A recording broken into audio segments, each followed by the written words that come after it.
YouTube. This is Mark from Northeast Indiana in the Southeast.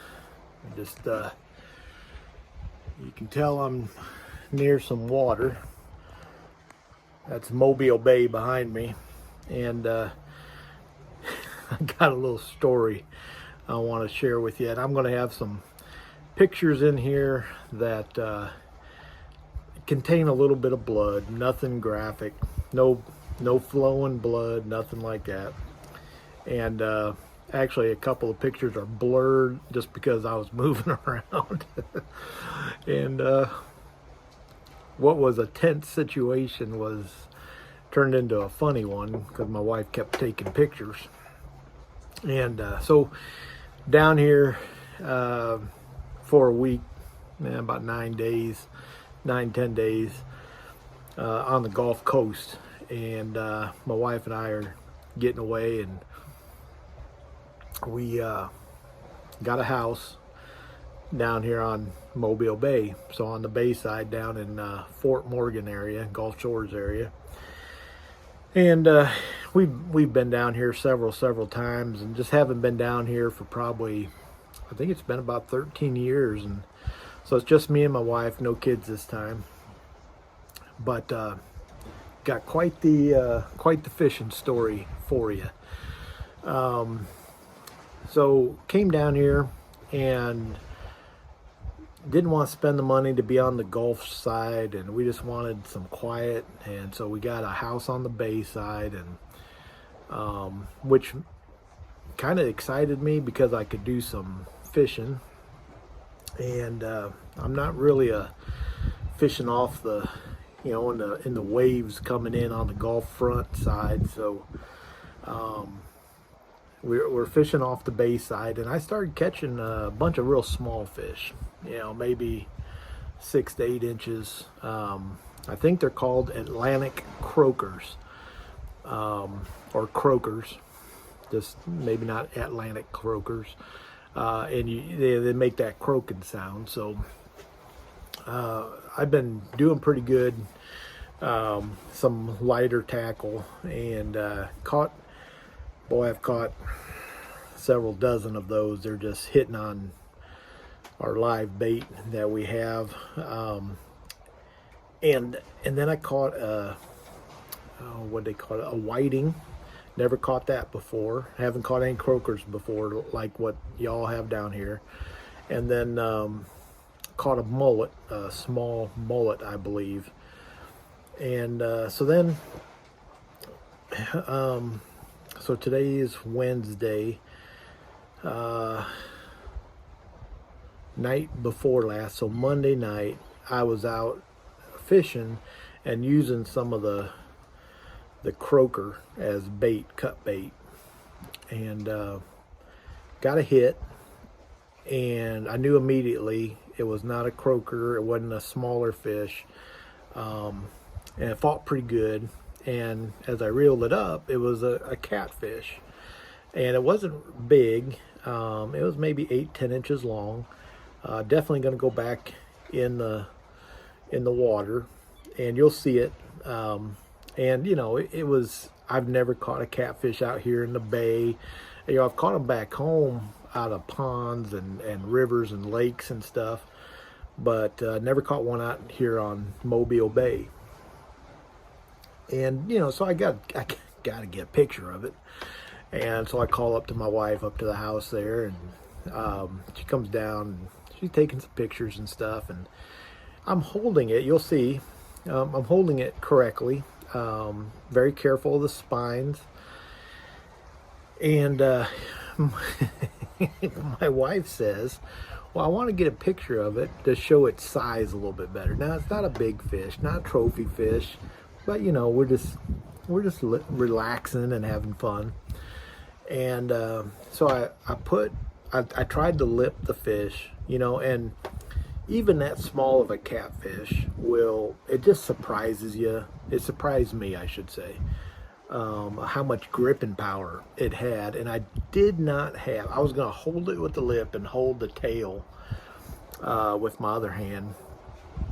And it just kind of surprised me offhand of the gripping power of that catfish. Now, I wasn't hurt or anything. You don't, catfish ain't gonna bite your thumb off or nothing.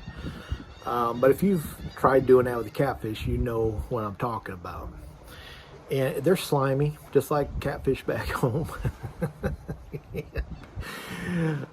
I tried to lip that thing, and when I didn't have a good grip on it, and it flipped. Now, when it flipped, its spines were out, and one of the side spines caught me. I'll tell you exactly. It was right here. Caught me in the chest, and it stuck. Like, I let go, and the fish was hanging off my chest. It was, the barb was in me pretty good, and all of a sudden it wasn't funny anymore. But it makes a great fishing story now. So what I did, it surprised me, and you'll see a picture where my hands are away and I'm looking down at this fish hanging off my chest. And I grab it again, being careful of the spines, and I pull, and it doesn't do anything. I mean, that's how good it had me stuck. And I pull, and it wasn't caught in my shirt. It was caught in my skin, in my flesh. And I pull and pull, and this is not graphic or squeamish, but I pull hard enough. You get that little adrenaline going, and I pull it, and it pops out. And I think it flopped down on the pier and bounced into the water. I can't even remember if I tossed it back or not. I think it released itself. And I pull up my shirt. Now, all of this is documented, okay? My wife kept taking pictures, and I love it. You'll see, I pull up my shirt, and it looked like I got shot. I've been shot before up here, and the blood's just coming out like nobody's business. And so, first thought was stay calm.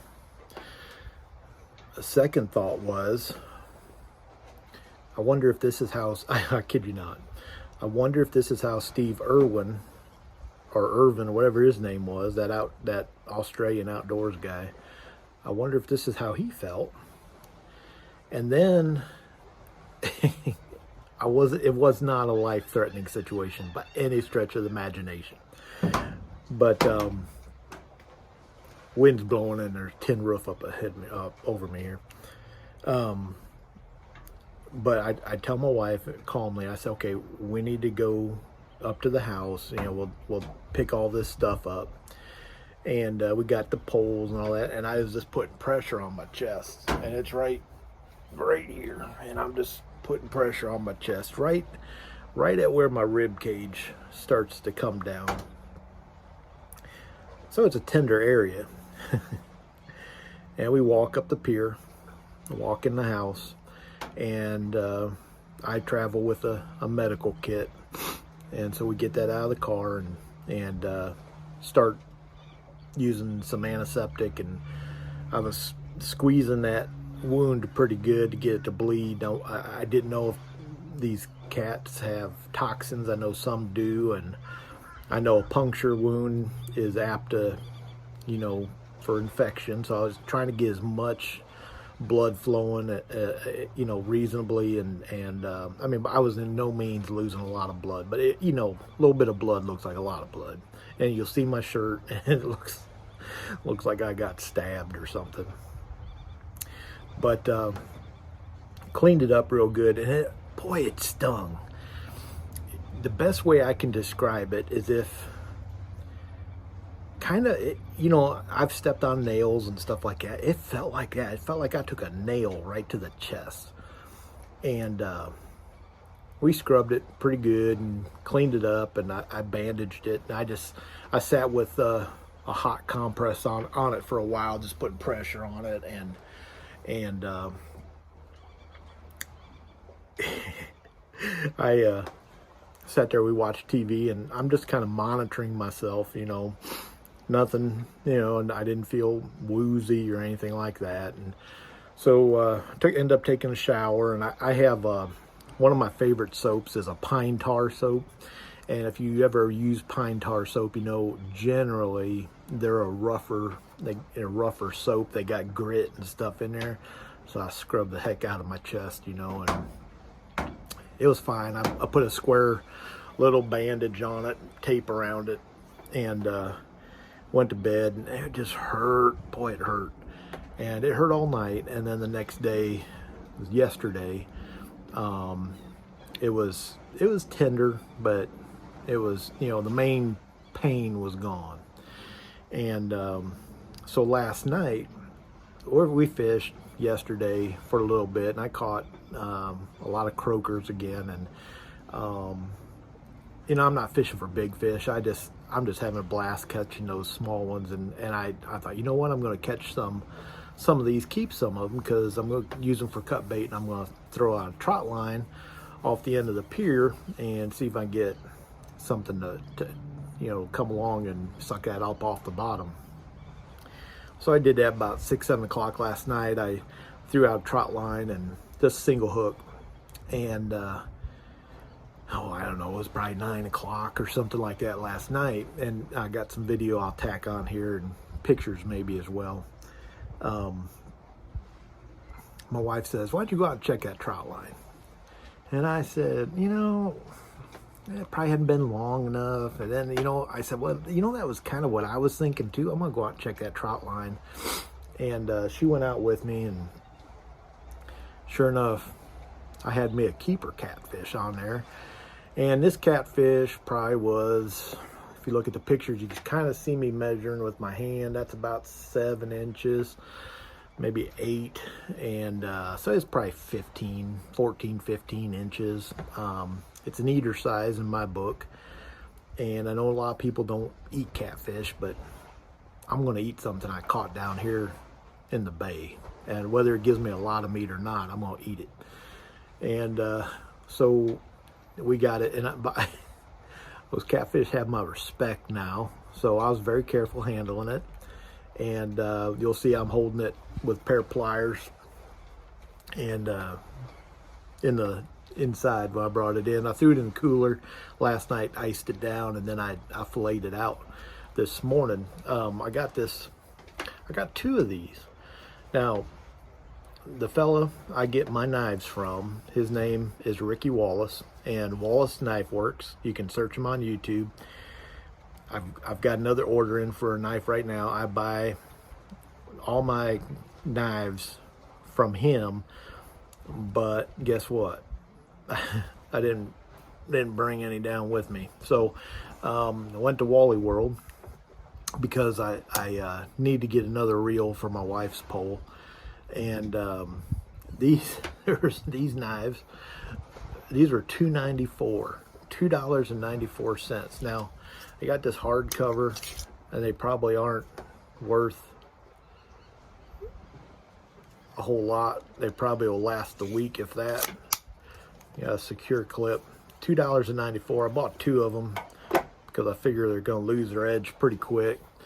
But I'm fixing to get back out and throw out some lines to see if I can catch some more cats. And if I do, I'll get some pictures and tack them on. But just wanted to share that story with you. It's a heck of a fish story. You know, when it happens, you're kind of like, oh, I don't know about this. But we're just having a blast down here in Fort Morgan, Gulf Shores area. And, you know, I don't know. I don't know if this stuff only happens to me or not. But I just thought it was hilarious. So I'm going to shut up and add a bunch of clips on here and show you guys the aftermath of what all took place. And again, if you don't like pictures with any kind of blood on it at all, you know, it might not be for you, but it is not, you know, I didn't video the blood coming out of me or anything like that. Nothing graphic, just a little fishing story. So I may check in a little bit later on this week. I wasn't planning on doing a video, but looks like I've gone on long enough. So till next time, get out to your favorite fishing spot, Don't be afraid to fail. Don't be afraid to mess up or get stuck. More often than not, you're going to have a blast, just like I am. Till next time, we'll see you guys later. Cheers.